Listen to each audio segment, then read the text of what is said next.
All right, another week, another episode of Brothers on the Green. It was a solid week of golf last week. Scotty, as if we didn't know it already, but he has solidified himself head and shoulders above everybody by a wide, wide margin. And it's just from solid golf. I mean, as Jack Nicklaus said, these guys are not on his level right now. That was great. And it's pretty clear. I mean, he just has complete control of every shot in the bag. So we'll recap the Memorial for a few minutes, talk about a few Monday qualifiers for the U.S. Open, longest day in golf, and then get right into TPC Toronto. Talk about the course a little bit. I mean, it's unfamiliar for everybody, and then get to our picks. So, Dice, where do you want to start off last week? I mean, I'd say that you already referenced him, but I think the only place that's right to start is Scotty. I mean, there's not much you could really say, right? He's just like Jack said, like you just said, he's head and shoulders above the rest. And I mean, for Scotty to be, I'm sure, like sitting there next to Jack Nicklaus talking about how Jack's saying that Scotty's more consistent than I was, Scotty's playing better than I was. I mean, I feel like for any other player than Scotty, that's probably a lot to, hear from a legend like that. But with a guy like Scotty, it's sort of like in one ear, out the other. Head's never going to get too big, and he's just so good at golf, man. He does it every. I think it always comes back to his Saturday performance, or not even Saturday, just like in general when he needs to hit a shot, whether that be bouncing back from a bogey on Thursday, Friday, or just getting himself into the best position possible, like we've talked about heading into Sunday. There's just no one that could reach the level that he does. It seems like week in, week out at this point. Yeah, it was similar to the PGA. I mean, it was four Yeah. under his last five. Yep. To get to -8, right? He was grinding his first 13 holes. Ours. Yeah, just making some scrappy pars. I'm sure he missed a few putts in there, but so a lot of good pars, leaving himself in the right spot, right? That's a big part of his game is his misses are in a spot that's a high up and down percentage, He right? And hits if the it's right shot not, every time. yeah, and if it's not, he gets it to 10, 15 feet, and those are the putts that he happens to make, right? Or those sort of putts. So that's a big part of, who Scotty is he knows where he's at in the tournament and he goes and gets himself into the best position possible. And that was really done on Saturday to get him that one stroke lead with Griffin bogeying 18 on Saturday. Once Scotty's in that position, it's really, game over essentially unless somebody goes out and plays the round of their life. So Uh, It's just like the mindset that he has. It seems like anytime, whether it be tied for the lead within one or obviously in the lead heading into Sunday, it's just he's not going to give up that tournament. You're going to have to play flawless golf and go out, like you just said, shoot a low number. And it doesn't seem like a lot of guys, have that ability, especially against, going against Scotty. If there's, a no name up there, sure, some guys are going to go low, sort of steal a tournament here and there. But when Scotty's up there, it doesn't really seem like anybody's able to execute to the best of their abilities because of that pressure that he brings. yeah, I mean, Griffin had a few chances to cut into it, right? It was a one Yep. stroke at one point. Scotty made a nice long par putt. Griffin missed a short one on beginning of the back nine, and then 11, I think. yeah, and then Scotty opened it up. Griffin made a little run, 14, hit a great wood into 15, and then Scotty hits that 7 wood, matches him into 15. And that's just who he is, right? Yeah. His shot into the par three, what was that? 12 or 13 or something or 14. I forget what hole that is with Yeah. the that Over small the water, green. I think it's 12. Yeah. Yeah, 12. He hits just the absolute perfect shot. Hmm. Feathers a little 7-iron into the middle of the green. So he's fun to watch. I mean, a lot of people say it's boring golf, but that's Oh, what great golf looks like. I mean, he doesn't have the fist pumps like Tiger did, and sometimes he does, but not on a consistent basis, right? He's more of a subdued sort of, great player. yeah. But now that's 16 wins in about 2.5 years, right? Hmm. So he's on a path for, to be one of the top three golfers of all time if he continues on this pace. But the thing is, there's only been two guys that have continued on this pace, right? So Yeah. he's got to just keep doing what he's doing. He's head and shoulders above everyone right now. If he can rip off one more major this year, Hmm. probably become the player of the year 3 times in a row, Yeah. which looked like Rory had that locked up for a while, It's crazy. I know. Yeah. right? So, now it's Rory and Scotty battling for that top position on tour this year. Yeah. But Scotty's got all the momentum right now. Yeah, completely agree. Obviously, we see Rory back this week, and with Rory, there's been a couple, I guess, weirder things since he's won the Masters. Been a bit off, just how he's been acting. You don't really have to get into that, but definitely interested to see how sort of Rory responds to Scottie almost matching his first couple months. Scottie's matched him these last couple months. Yeah, and then we want to talk a little bit about Ben Griffin, right? He's completely changed his game. A Hmm. lot of that is the driver, right? He's pretty straight and he's very long at this point. Yeah.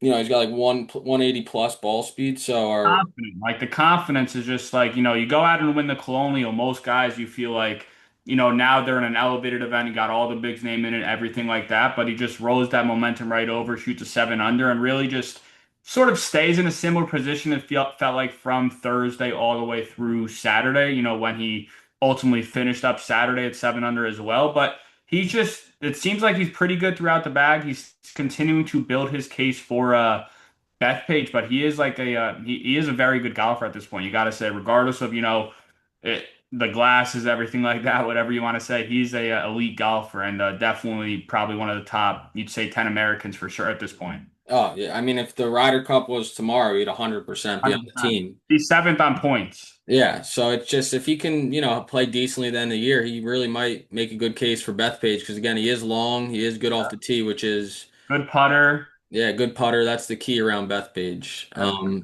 Your driver. guy Sepp, right? He was four over at one point in the tournament. Just Yeah. battled back. He just stays in it. He knows that, if he could just get a little momentum going, He's a grinder. He's he'll just be such a able to. grinder. Yep, Yeah. exactly. And he's on his third caddy now in the last 4 weeks. Doesn't matter. He just plays his game.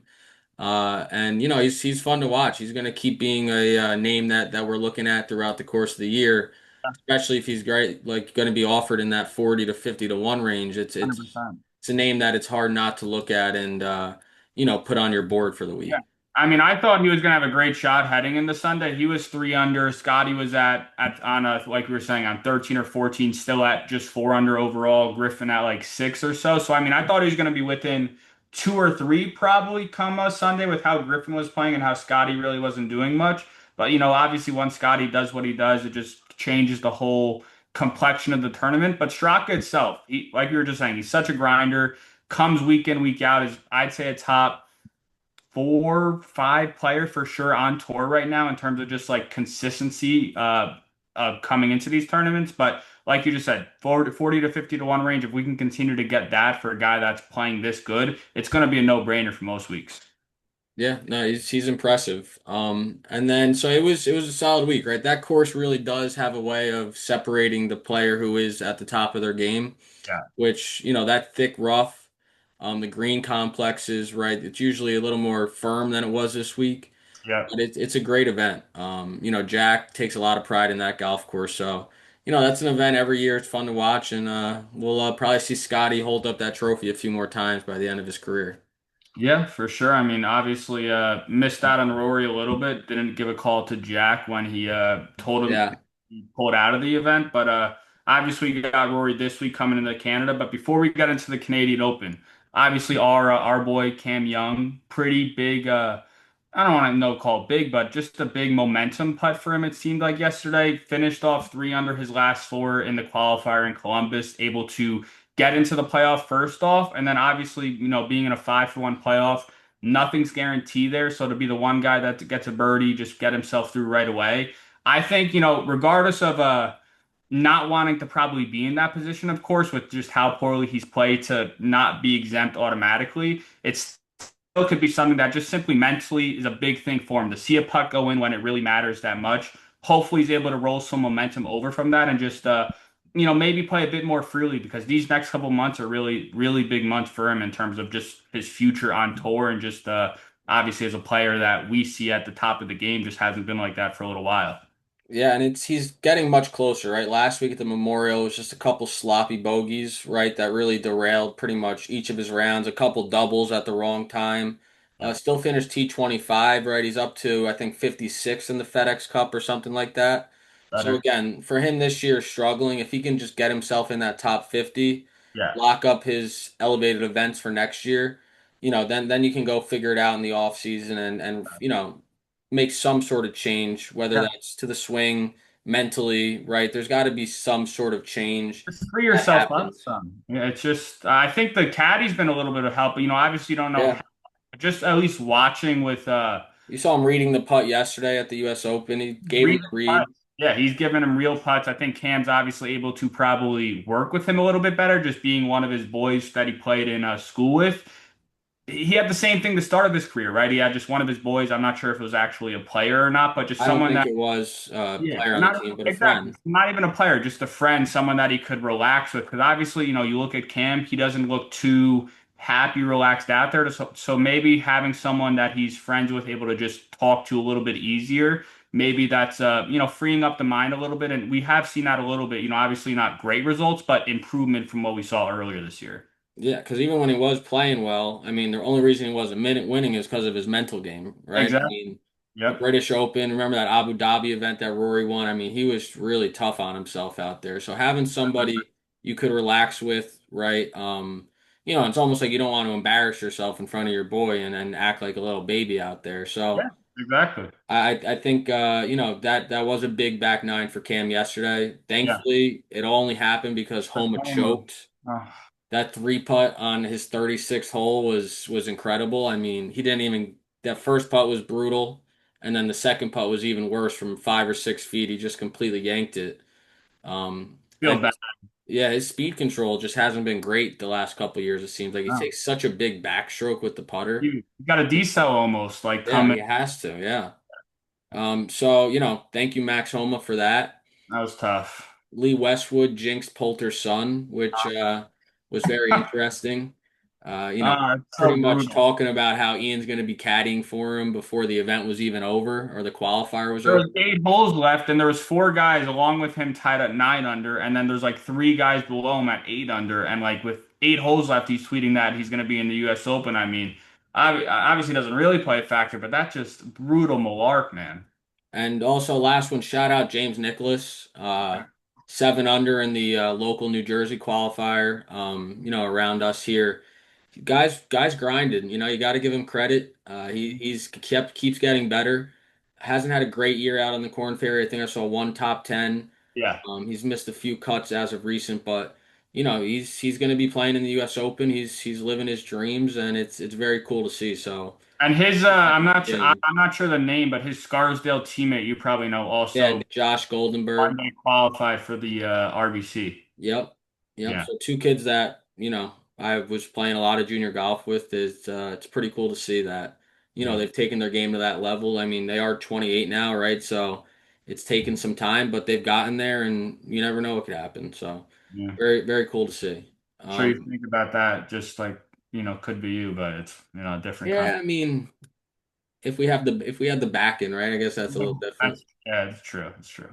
But that's right, that is the Monday qualifiers or the longest day in golf, right? It's fun to follow.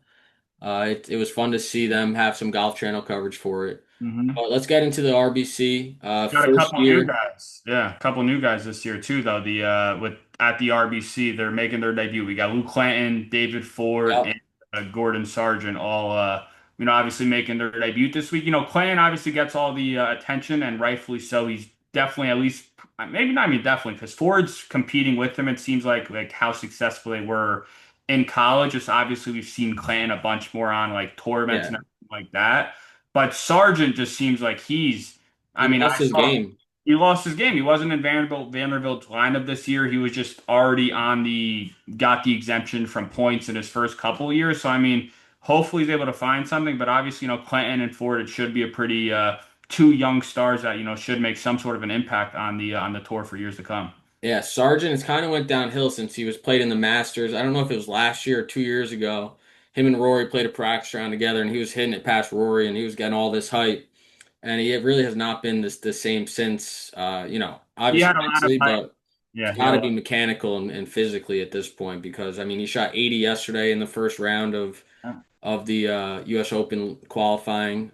So he's a guy like to see him play well. You want as much young talent playing good golf as possible, but it's definitely going to take him some time to get his game back before I he. always thought his swing, like obviously I've never watched him in person, but seeing videos, like his hips move so Yeah, quick. it's I've hard to never seen control. someone, yeah, I was gonna say like I've never seen someone rotate like that. So I'm sure like timing, if like something got even like a splint of a six like second off, it's probably so hard to correct when you're moving, that quick and just torquing your body that like that Yeah, vicious swing.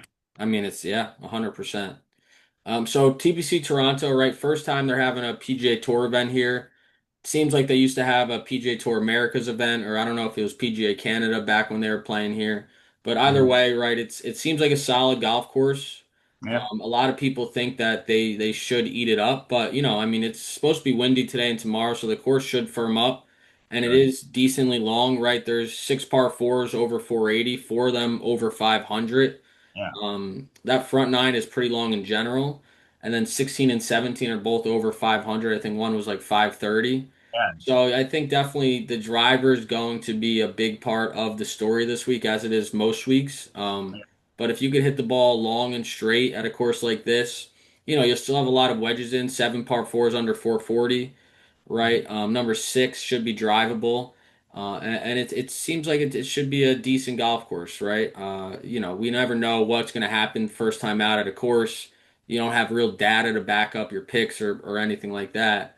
Um, but it's always interesting to see a new course. yeah. I mean, we've had what was his name? You got Taylor Pendrick's won here in the past. I forget what year that was, but whenever they hosted an event, he did win. Jake Knapp also came in second. I mean, both of those guys, right? Pretty deep off the tee and solid putters. So it seems like, you got to get it out there. Obviously, iron's got to be on just like every other week if you want to contend, but it's just about, giving yourself those looks, giving yourself hopefully maybe one or two clubs less than some of those shorter guys, and obviously just a matter of the putter getting hot.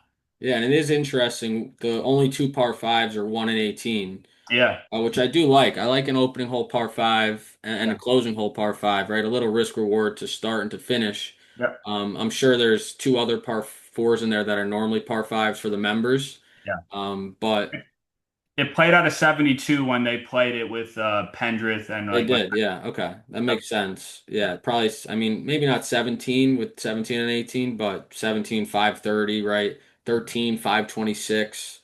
E. I mean, these are just monster golf holes Yeah. that I'm glad I do not have to play there. Yeah. But yeah, I mean, it should be. It seems like a pretty. I don't know how open it is per se. I just saw there's not too much like water trouble. I'm not sure like the thickness of the rough and stuff like that. But obviously, like I'd say our mindset probably with pick wise, it's just a matter of like most of the guys that we have are gonna get it out there off the tee, and it's just a matter of hoping that their I'd say their putter gets hot in the right week. Yeah, it seems like the rough. I saw a tweet. The rough was like 3.5 inches. It didn't seem like it was too thick, they were saying, but it does have some length to it. So Okay. obviously you want to be playing out of the fairway. Yeah. The trees, a few holes they might come into play, but it seems like a lot of the holes they've taken out a lot of the trees in a recent renovation a couple years ago. Yeah. I And if saw. there are trees, they're pretty far off the fairway. Yeah. So it's going to be drivers, it seems like all day on the par fours and fives. And Yep. then from there, right? I mean, everyone's going to miss some fairways. So you'd rather be having a wedge in your hand than having six, 7 iron in your hand coming out of any sort of rough. But especially, when it's over 3 inches. For sure. Yeah. No, it should be a I wonder where the scores are gonna land with it being par 70 compared to par 72. I think Pendrick was like 25 under or something like that. So, Oh, obviously was it? yeah, he did get pretty low the last time they played here, but you did just say they went through a renovation, but I'm assuming they probably will get below like that. You assume like the 17 range or Yeah, something. I would think at least, right? I Yeah. mean, this renovation, if anything, maybe the greens are firmer, but they took out a lot of trees. I'm Yeah. sure they, kept the green complexes similar, just tore them up and redid them. But I would think that they're going to get close to 20 under without a doubt, which could favor some people right over others.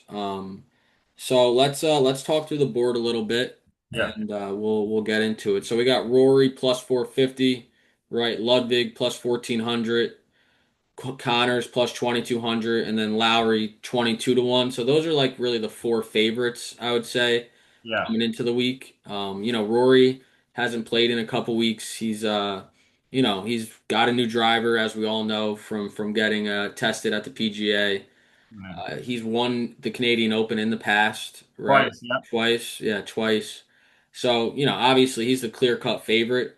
If he's driving the golf ball anywhere close to half decent, he Yeah. should play pretty well around here. And he likes to get some momentum heading into the majors, so Exactly. I see him playing some good golf this week. No, for sure. I mean, I think Rory, it's pretty apparent that he likes to play the week before major, just opposite of Scottie, right? You could tell Scottie likes to clear the calendar, not play the week before a major. Compared to Rory, it seems like he's now getting into a routine the last couple of years where he's making sure he's got an event the week before, the whatever major's coming up. But we were just talking about the course, all drivers, a matter of, making some putts, getting like that 175 iron. Seems like you're gonna have a lot of shots in that range. And Rory, obviously fits the bill, but just, being at plus 450, I'm going to go another direction, and I know you are as well. But obviously, I wouldn't be any sort of surprise to see Rory win it on Sunday with how the course sets up for him. Yeah, no, 100%. And then Yeah, we got two. Connors, right? Or sorry, Ludwig 14-1. Finally put together a nice round on Sunday. He's Yeah, been very. struggling big time. I mean, pretty much all aspects of his game. The driver's still the driver. He's driving it pretty well. But the iron's not good, the putting not good, chipping not great, right? So, What did he shoot? he's 7 or 6? 6 under, I think, on Sunday to sneak into a top 20. So that's really all a guy at his caliber needs to get some momentum back, right? And to get the ball rolling again.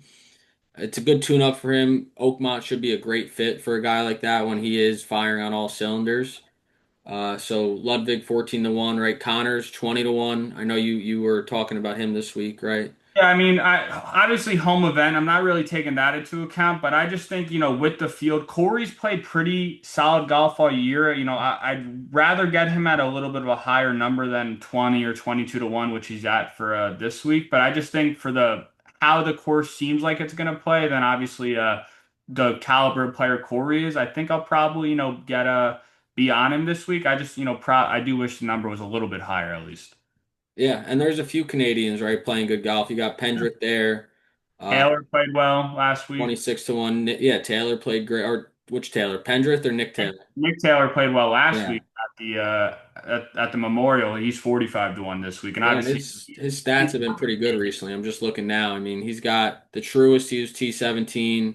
yeah, Before that he was kind of struggling, but he's gotten that momentum back. He's a very streaky sort of player. yeah, and obviously we know with Nick Taylor that when he does get into contention, I know it didn't really play itself out this week, but obviously he's going against Scotty. But when Nick Taylor gets himself up there, he's not really afraid of any of the anybody he's going against. He can go out there and win against, no matter if it's Rory or if it's someone else in the field. Yeah, I think they said on the broadcast he has like 20 top tens and then like 5 or 6 wins. So he wins like 25% of the time Yeah, when he's that up he's there, he in goes nuts. contention. Exactly. Mackenzie Hughes has been playing better golf, right? Another Canadian. Yes. So he's, I don't love the course fit this week, but he is a guy that definitely, would Big not be backing this. surprised to see. Yeah, he'll have a lot of people following, I'm sure, this week. But then, I mean, obviously, we were talking about him a bunch earlier this year because he was playing in a bunch of events. We mentioned him before, but Clanton also this week, he's at 40 to 1. Yeah. And I mean, I love Clanton. I just think for at least for the first week and the amount of like pressure in a sense that's being thrown his way just because how much attention he's getting, it just seems like a bit too low of a number, at least like probably better said, not the right spot for when he's actually going to knock off a win. And then also one thing I hate for Clanton is that he's playing with Rory and Ludwig on Thursday, Friday, and I obviously, I think he's able to handle that stuff fine. Like I think he's that good. His mental could be in a spot where he's able to handle stuff like that. But I just think that even adds more to the pressure. So I just think a lot's going on this week for him to, actually get on him in the betting market. But for sure, moving forward, he's definitely a name I want to see, hopefully get an early win and get himself into the bet page discussion. Yeah, I would love to see that as well. He's a fiery guy. I mean, he Yep. won 4 out of his last 6 college events, right? He didn't play great to finish it off at the individual championship. Or yeah, I think that was the individual portion, yeah, where Florida State missed by 1 stroke to get into the match play also, and Exactly. Yeah. Clanton didn't really finish strong to end it. So that was surprising to see. But that's a lot of pressure. I mean, his last event, Wow. all eyes are on him. Exactly. And then he didn't play great yesterday, right, in the final qualifying for the U.S. Open. But he was probably really just looking forward to this week and ready to get his PGA Tour career Got started. a whole like statement prepared for when he talked to the media today, like a hello world moment.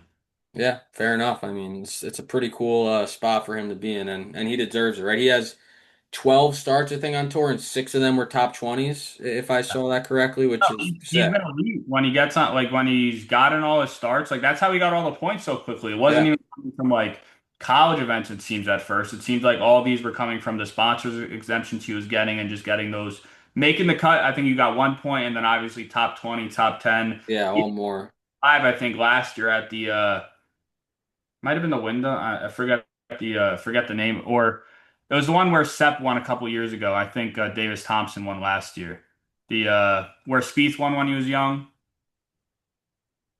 where he chipped in from the bunker. Oh, the Travelers? No, no, no, no. When Spieth was young, he chipped in from the bunker. Oh, John Deere. John Deere, yeah, that's what him and Thor Bjornsson, I think, both came in second at the Yeah. John Deere last year. So I mean, he's played very well when he's been on tour. I just think like obviously now like the debut as a pro, probably a bit of different feelings, a bit more nerves, and like we said with Rory and Ludwig. So I mean, not the outright market this week, but still really excited to see his him play this week, and obviously just a career play out. Yeah, no, 100%. It is, it's an interesting board overall, right? I mean, you've got a lot of guys that have fallen off the face of the earth, like a Tom Kim. I think he was 80 to 1 or nine, he's 90 to 1 now. Yeah, Right? He's the same odds as friggin' Mark Hubbard and Doug Gim when he was a top player coming out, when he first got on tour. You got Max Homa, right, who has worse odds than Ryan Fox and Matt Wallace. yeah, Right, Wyndham Clark is down with Kitayama and Thorbjorn Olsen. So, a lot of these guys are struggling right now. yeah. And it would be nice to see. I don't even care for Wyndham to make the Ryder Cup team, but it would nice to see if Homa could somehow catch fire to end the year. He's showing like his rounds have been so weird lately. He's Yeah. showing he's getting up to 5 under in a round, 6, 7 under, whatever it might be. But then all of a sudden he'll shoot like 79 pretty consistently as well. So it's just like too much hit or miss in this game. Hit or miss in his game right now. But obviously, if Homa can get his game in form, we've seen him compete very well in Ryder Cups. Going back to a couple years ago when the team didn't He was play the good. only one that played He well, was the yeah. only one that played well. Him and Harmon. Yeah. All right. So you want to get into to our Yeah. picks for the week? For sure, yeah. So picks for the week. So I'll give my first one out. You obviously referenced it a little bit before, but I'm gonna be on Corey Connors this week. I see him at 20 to 1 on FanDuel, but you said 20. Were you looking at maybe a different app I for his think odds? 20 to 1, yeah, is what I saw. Oh, 20. Oh, you said okay, whatever. So yeah, 20 to 1 this week for Corey Connors. And I mean, numbers wise, I think pretty much throughout the year he's been playing solid, but he's been that, right? He's a very solid ball striker, whether it be drive or irons. He's, pretty solid throughout his bag. His main thing is, getting the putts to fall when they need to, and in a sense, like throughout the week, really, his putting's never been his strong suit. But at least numbers wise, his putting has improved a little bit this year. I forget when I saw, but I know he got a new putter a couple months ago, and it seemed like that was cooperating a lot better for him. So I think at 20 to 1, I don't think he's going to be feel too much pressure playing like, a home field event. I think, that could really give him a boost come the weekend if he gets himself in a good spot. And I'm sort of just banking on this being a good week for his putter, hopefully turning on. And obviously, like we said, his ball striking is, one of the best players in the world when it just comes to ball striking. Yeah. I mean, it's all going to come down to the putter for him at the end of the day. Yep. He's a guy that strikes the ball with the best of them, and if he can make those putts on the weekend, he'll be right in contention without a doubt. 100%. Yep. And I'm taking my first pick is the opposite of that. I'm going Sam Burns, where he's a great putter, probably the best putter on tour right now. And finally, last week, he had a positive strokes gained approach, right? Not much. I mean, only 6/10 of a point for the It's a week, lot better. but better than what it's been, right? Back in March, early April, he was losing 2, 3 strokes a tournament just Yep. approaching the green. Now he's gotten back closer to zero over the last few weeks, and then last week he finally was positive. And his putting has been over a strokes gained for a couple months now, He's right? And massive. off the tee has been a little bit above average. So, I think that once he gets momentum, these are the type of events he can play well on because he bombs it off the tee, right? He hits a long ball, and he's decently straight. When he's swinging it well. So I like Sam Burns at 30 to 1 this week to get his first win in a couple years. I mean, I love Burns this week. We talked about him earlier this year in not the best manner, but that was probably uh sort of a given, just in the sense of how bad that his game was at that point. But his game has you sort of, if you've been tracking or even just watching his results play out, it has been improving, steadily over these last couple months. And if his irons, like you just said, are at least being average or gaining a little bit in how good his putter is, this course should set up perfectly for him. He's like one of the deeper guys on tour, and like you said at the beginning, he is probably the best putter on tour. So it should be a really good week for him. If he has his game coming in. Yep. All right. And All then right. both of us, I think both of us have our second guy, but you go ahead.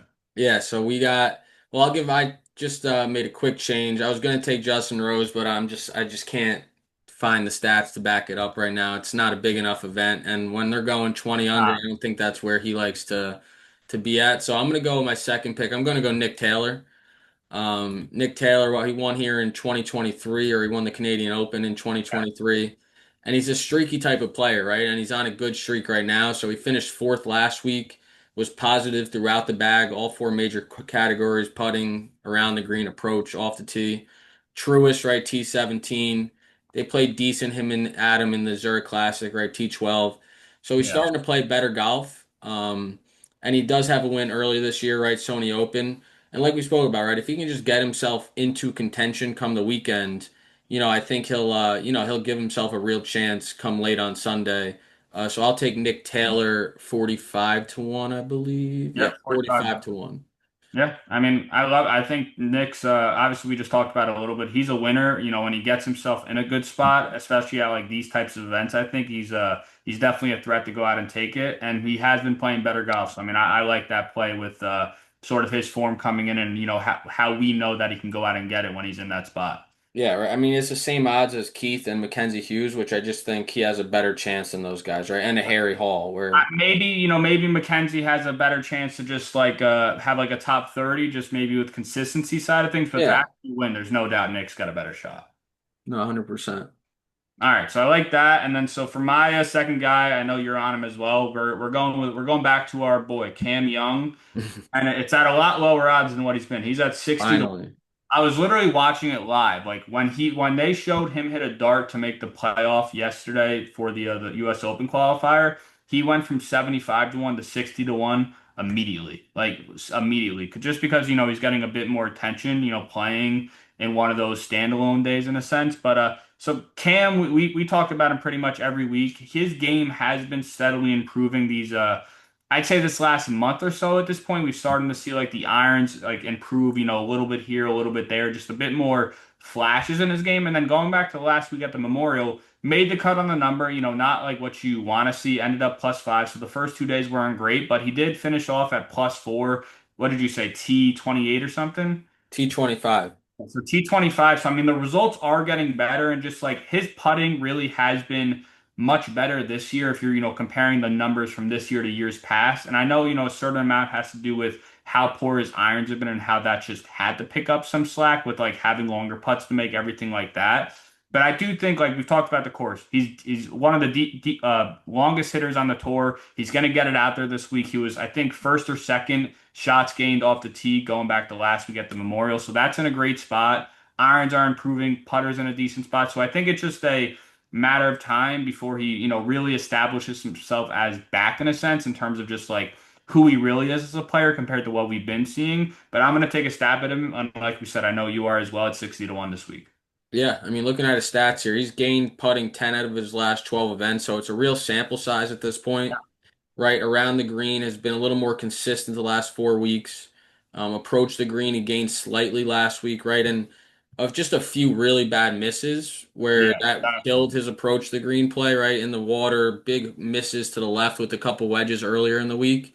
Other than that, right? I mean, he grinded to make the cut. He hit some nice iron shots coming down the stretch on Friday. yep. And got some nice up and downs on Friday as well. And then last week, right, he was 7% more accurate than the average off the tee. So with his distance and if he can get it in play off Yeah. the fairway, I believe in his talent more than a lot of guys We're out on back tour. in. So Yep, we're back in. we're back in. You saw yesterday, like his drive, he was literally, I think, 50 or 60 yards ahead of both Lanto, Griffin, and Ricky on the on 18 when they showed Yeah, him the shots. Like he had a flip wedge in compared to Ricky just going all out. It looked like a 9 iron or something like that. But I mean, yeah. It just hopefully he's really turning a corner and at a course like this and just the momentum he picked up yesterday, just hopefully he could really just roll that over and have a really good weekend, at least give himself a shot come Sunday. Yeah, so that's our group play this week. Yes. How many more plays you got? I got two more. So my I'll go into my third one real quick. I got Ben on at 80 to 1. And I mean, they don't really know about, but obviously you and Dad both know that Cam and Ben both been my two boys basically for about a year plus now, or maybe 2+ years really at this point with Ben on as well. I mean, I just think we're going back to this course. I was just saying that we want to see guys that are deep off the tee, solid with their irons and obviously can make a couple putts here or there. And Ben on, similar to Cam, one of the deeper guys on tour. His putter is obviously, a bit shaky. He has the broomstick putter, which, there have been weeks where he's actually, when he's contended, where that does get hot here and there. He does have the ability to drain those 15, 20 footers that you need to get yourself in a good spot. So I'm just sort of banking on he showed some good form earlier this year. Hopefully, he brings it this week. But at 80 to 1, this sort of a course fit for him, I think it should be a pretty solid chance for him to hopefully go out there and get a win. Yeah, no, I mean you've been a Ben on guy. He's when he's playing well, he's fun to watch. I mean, he is nuclear with that, especially Really? that one iron he carries. I'm assuming he still carries it. Mhm. That thing is 290 And he's plus. got great hands. People don't really, I've seen some people talk about it, but like his around the green skills are nasty. Yeah, so Ben on, he's got good odds this week. I like that. I'm going back to my guy Ryan Fox. 70 to 1. He's been playing great golf. I mean, he's won in Myrtle, right? PGA T28 after being in contention the first couple days, right? He didn't play great on the weekend, and then the Memorial, right? T20 gained across the Like, bag, right? Yeah, putting. Really, the main thing is approach play gained over a stroke for the week, which is important for him, right? Because he's a very good putter when he's hot, which we'll obviously need for him to be in contention. Off the tee, he's gained his last six events. he's deep. Yeah, so Ryan Fox 70 to 1. I think it is a good course fit. And that's my guy. So I got Ryan Fox. Like that. All right, so then my last guy, I got Gary Woodland, 80 to 1. And I mean, I just think it's obviously a feel-good story with everything that Gary's been through, but he's also shown little flashes here and there this year. Honestly, number-wise as a whole, hasn't been really the best year for him in terms of just statistics and everything like that. But I talked about the rest of my picks. I'm sort of a broken record at this point. Gary's one of the deeper players on tour too. His putter, I saw there was a stat from Ron Kloss, the guy that does bet spurts with like the rabbit hole and everything like that, that he's one of the better putters on tour in the past, like I maybe it was like year or something on the POA bent slash POA type of greens that we're having this week. So I mean, hopefully, putter can get hot, and then like we said, it should be a pretty good course fit for him. And I'm all like, I love Gary. I just wanted to see him sort of get that win that he could really look back on in the future, after making this type of comeback. And I, think in a field like this that course matches up with his game, he could have a shot come Sunday. Yeah, no, I like that. And then my last guy that's kind of just coming to me, I don't know why. I do like Jake Knapp, Yeah. 80 to 1. Has not played great the last month or two. Didn't play great in the final qualifier the other day, but this is his type of golf course, right? Grip it and rip it. Came in Go second here. low, right? He won low in Mexico. He almost won the event in Palm Beach, right at PGA, where people were tearing that place up this year. So, I Yeah. think it's his type of golf course. He does like when you can attack the pins and be aggressive. Yep. So I'll take Jake Knapp 80 to 1. Yeah, and like we mentioned earlier, he did come in second at this course. So I mean, at least compared to others, he does have at least some experience playing here. And I'm not sure if that really gives him a leg up, but 80 to 1 should be a pretty. I'd say it's a pretty solid Yeah. number for the No, he field. feels comfortable around here, I'm sure. So Yeah. we'll uh we'll post these pics up on Twitter. We'll get the podcast uploaded, and then next week, right, US Open, Oh. gonna be a beast of a test. Just long, rough, long course, Hmm. long par threes, long par fives. And It's I gonna was be a thinking monster. the last time I was here in what was it, 2016 or 2017 when DJ. Yeah. I remember I saw Lowry the other day. He was saying that when he first got to Oakmont, he was like, "How the hell am I going to play this course?" And then I mean, Lowry was like, I Lowry think had a four-stroke lead four, going into the last four-stroke lead round. going into Sunday, and he shot like seven over or something. Classic Lowry. He's been doing it forever. Yeah, I saw a guy commented like it might be Lowry's week. I'm like, I'm done with Lowry for a I little know while. it's it's really frustrating. He struck it so well last week, and then he just he can't buy a putt. But Yeah, his whatever. putter gets cold and then it's just he can't get it back. Yeah, it's up here, I'm sure. Yeah, and like I don't even think he reads the putts from both angles. He I, literally just like I know. 2 second reads it, gets over it, and just pushes it. It's like okay, all But right. yeah, well, obviously, big week next week. I can't wait for to see just because we've heard all the hype about maybe even par, over par sort of winner here. So can't wait to see sort of how much that challenges them. But we'll have our episode up for that on I'd say definitely on Monday by for next week for the U.S. Open. And let's get on the board this week, get some momentum, and obviously we'll get into the third major of the year, which is crazy. Yep. All right, good stuff. We'll see everybody later.